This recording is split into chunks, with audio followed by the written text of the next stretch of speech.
छत्रपती बोलतायत। शूट कार्याला जायचं असते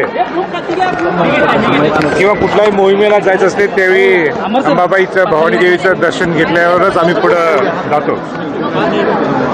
शिवाजी महाराज सुद्धा ज्यावेळी सिटी जोहरचा वेढा होता पन्हाळ्याला आणि शिवाजी महाराज संकटात होते आणि तिथून सुटका करून विशाळगडला पोहोचले आणि म्हणूनच पावनखिंड संग्राम दिन हा 13 जुलै हा साजरा केला जातो।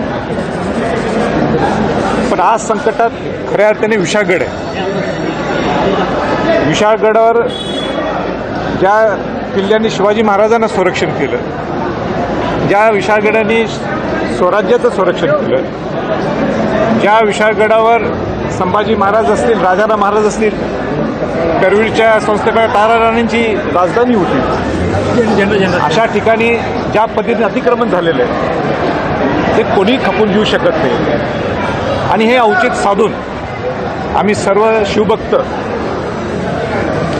किल्ला विशाळगडला शिवाजी महाराजांना वंदन करण्यासाठी, अभिवादन करण्यासाठी आम्ही सर्वजण जातो।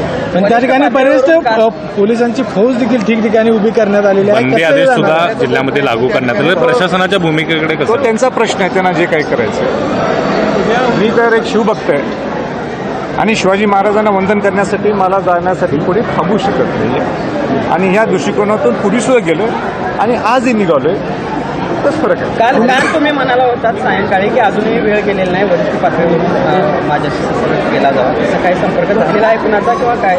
माझ्याकडं कोणी संपर्क साधला नाही आहे, तो त्यांचा प्रश्न आहे। आमचा प्रश्न इतकाच आहे की अतिक्रमण मुक्त व्हायला पाहिजे विशाळगडचं, ज्या विशाळगडनी शिवाजी महाराजांना संरक्षण दिलं आणि शिवाजी महाराजांना अभिवादन करण्यासाठी, वंदन करण्यासाठी आमची जाण्याची ही जबाबदारी। कायदा व सुव्यवस्थेचा कारण देऊन गुन्हा देखील आपल्यावर दाखल होऊ शकतो। गुन्हा नोंद झाला तर मला अभिमान आहे, मला अभिमान आहे गुन्हा जर माझ्या नोंद झाला तर, पहिला गुन्हा जीवनातला। पण जबाबदारी ही प्रशासनाची। हजारो शिवभक्त आहेत, आज हजारो शिवभक्त आहेत, त्या सगळ्या कार्यकर्त्यांना काय आव्हान? कारण आक्रमक शिवभक्त झाल्याचं पाहायला मिळतं। सगळे शिवभक्त विशाळगडवर छत्रपती शिवाजी महाराजांना वंदन अभिवादन करायला निघाले। वंदन असेल की अतिक्रमण मुक्तची सुरुवात होईल? अहो बाबा, तर विशाळगड हा अतिक्रमण मुक्त करा या मागणी यावेळेस करून संभाजीराजे छत्रपती हे विशाळगडावरती जाण्यासाठी रवाना होत आहेत। विशाळगडावर जाण्याआधी अंबाबाईचं दर्शनही संभाजीराजे छत्रपती यांनी घेतलं आहे।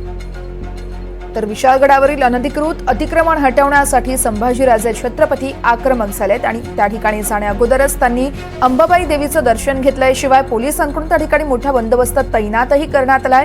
मात्र तरी देखील आम्ही विशाळगडावरती जाणार आणि विशाळगड हा अतिक्रमण मुक्त झालाच पाहिजे अशी मागणी करत संभाजीराजे छत्रपती हे त्या ठिकाणी रवाना होत आहेत।